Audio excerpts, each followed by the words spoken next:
यह सभ्यता की उत्पत्ति 2350 से 1750 ईसा पूर्व टिग्रिस और यूफ्रेटस के तट पर स्थित मेसोपोटामिया की सभ्यता यानी कि नील नदी के तट पर स्थित मिस्र की सभ्यता एवं हांगो के तट पर स्थित चीनी सभ्यता के समकालीन थी। सिंधु घाटी सभ्यता विश्व की प्राचीन सभ्यताओं में से एक है। कहने का तात्पर्य कि सिंधु घाटी सभ्यता ऐसी सभ्यता थी जो पूरे विश्व में सबसे प्राचीन सभ्यताओं में मानी गई।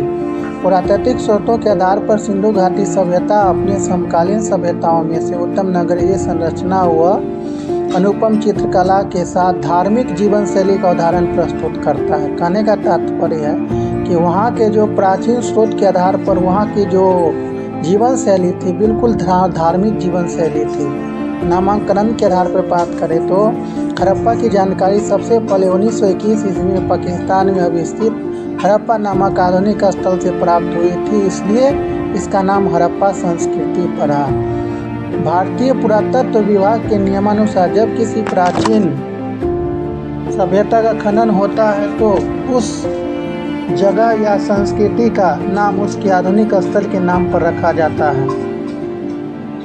इस संस्कृति का विकास सिंधु और घग्गर हड़प्पा प्राचीन सरस्वती के किनारे हुआ था, इसलिए इसे सिंधु घाटी सभ्यता भी कहा जाता है। हालांकि बाद में अन्य स्थलों से भी इस सभ्यता के स्थल अस्तित्व में आने लगे, जिस कारण से इस सभ्यता का उचित नाम नहीं रह गया।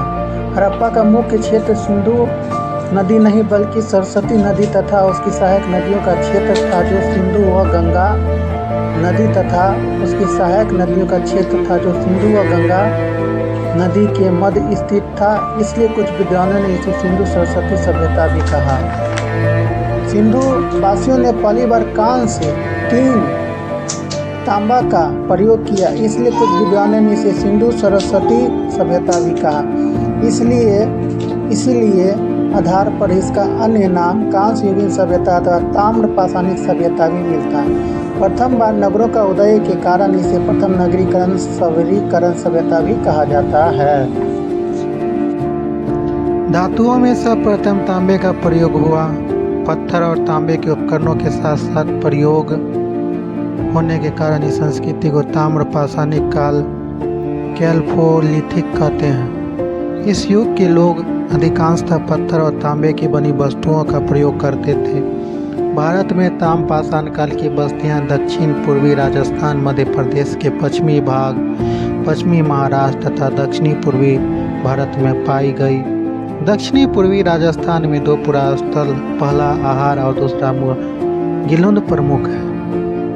आहार का प्राचीन नाम ताम्रवर्ती अर्थात ताम्र वाली जगत। आहार संस्कृति का काल निर्धारण 2100 ईस्वी से 1500 ईस्वी के मध्य किया गया।